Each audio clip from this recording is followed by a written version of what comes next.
What's let's move on to three. So my number three is one that I don't know if you've heard of, but one that I absolutely love growing up, which is My So-Called Life. It's called, which is an American Not heard of teen drama.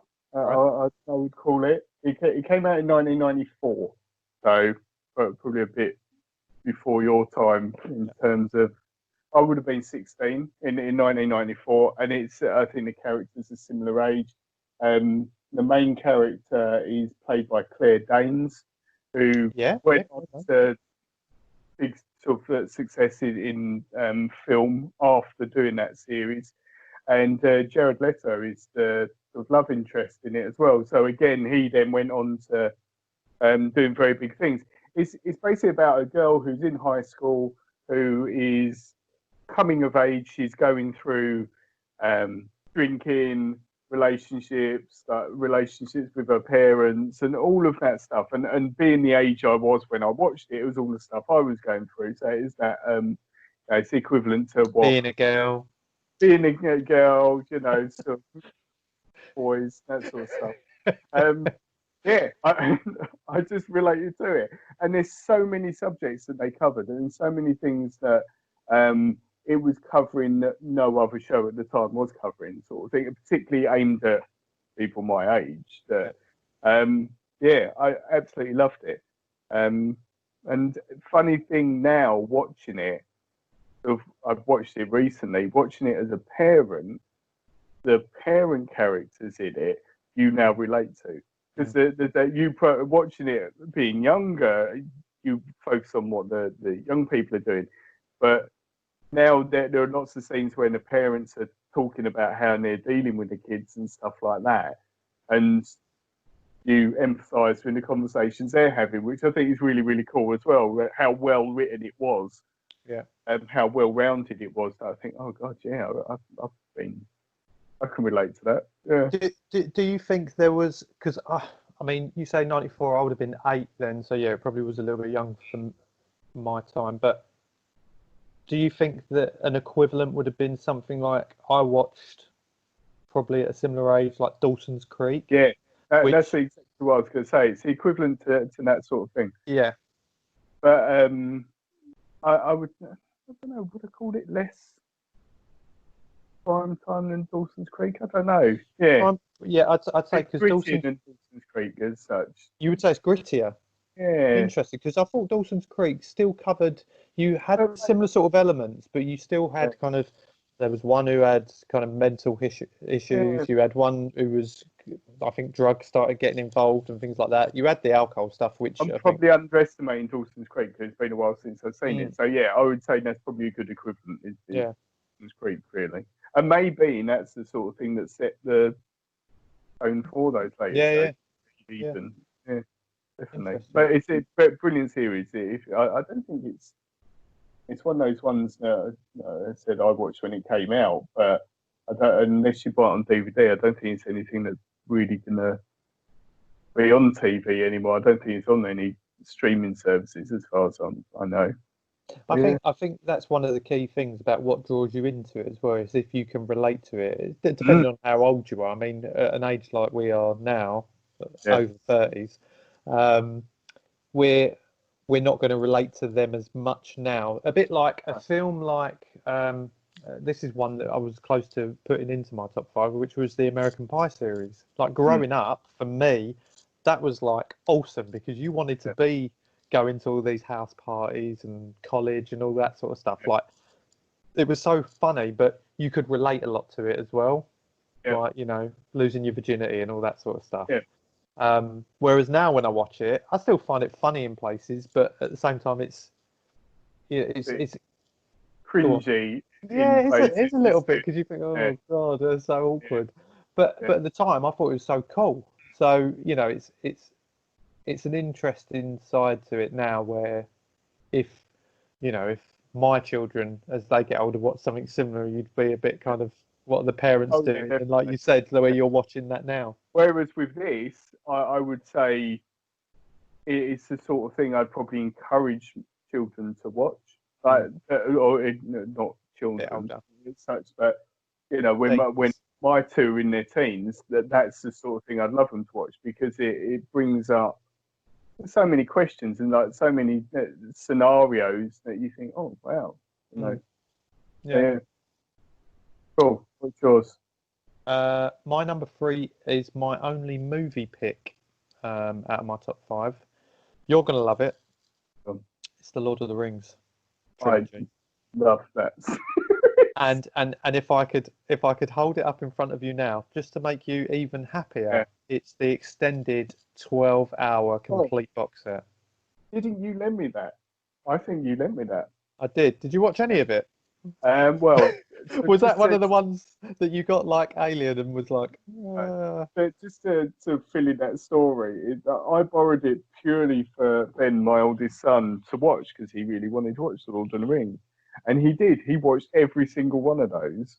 And I came in, sort of watched 10 minutes, moaned a bit, and then left the room. it's probably one of the few kind of what genre would you put that in, like Fantasy? yeah, I was going to say fantasy, yeah. So one of the few that I kind of got hooked on, went to cinema to see all 3 of them, got the extended box set, which just adds even more to it if you like that sort of thing. But ironically, the probably one of the closest things to it nowadays, which everyone says to me I should watch, but I almost didn't watch it just because everyone talked about how great it was, is Game of Thrones. Right. Never watched a single episode of it. I think I will do one day. I watched one episode of Game of Thrones, and again, the reason I don't like Lord of the Rings, I don't really like the fantasy sort of stuff. Yeah, like elves and stuff, just doesn't really, can't really relate to it, weirdly. But so Game of Thrones, watched the first episode of that, hated it. It was just so grim. There was incest. Like first episode, people are getting their heads chopped off. Then there's incest, and then some little boy sees the incest and they kill him. Brilliant. Why am I watching this? It's a bit like, wow. This can only get better. And I know that's probably a really divisive comment, because so many people like, well, oh my God, you've got to watch Game of Thrones. That's the thing. I don't think I've ever heard anyone say they've watched it all and said they don't like it. But then there's been other things like that. When I say like that, I'm talking about series that people absolutely love that I watched and didn't necessarily enjoy. You know what I'm going to say? Breaking Bad. Honestly, I think I need to watch that again, because first time through, we were encouraged to watch it by a friend of ours. Yeah. And I got all the way through, and I went, was that it? I'm not getting. Yeah, all of it. Yeah, I think I got to the end of series 2 or 3, something like that, and then just gave up because it's so slow.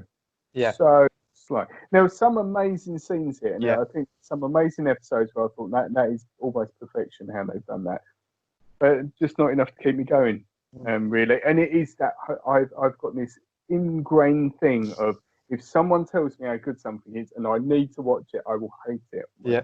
They're trying to get your hopes up straight away, and then anything but perfect is unacceptable.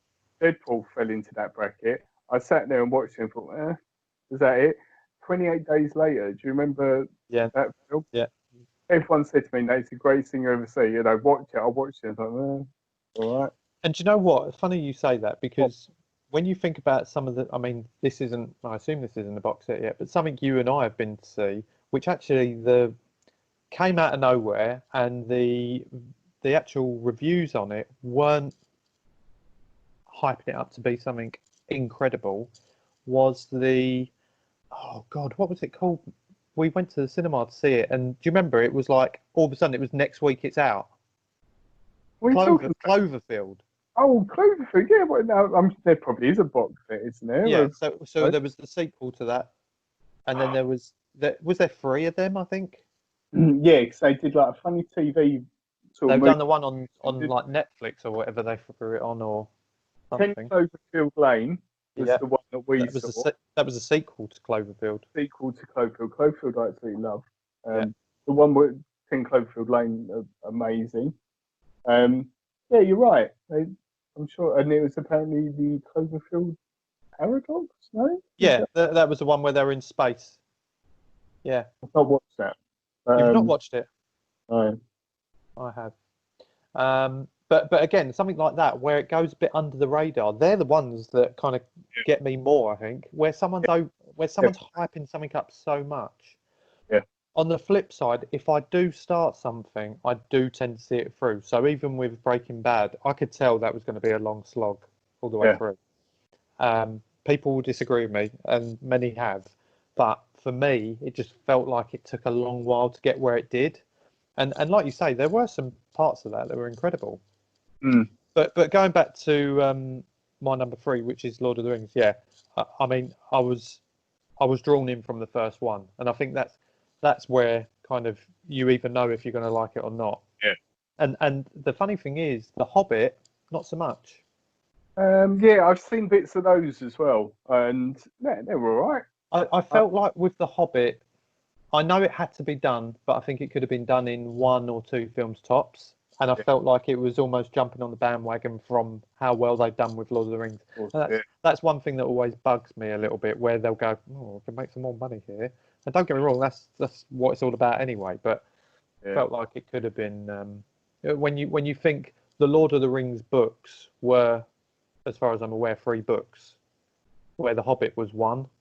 So to then split The Hobbit into 3 movies, feature-length movies, it's kind of When they did that with Harry Potter as well, didn't they? The last Harry Potter book, I think, into 2 films. It does.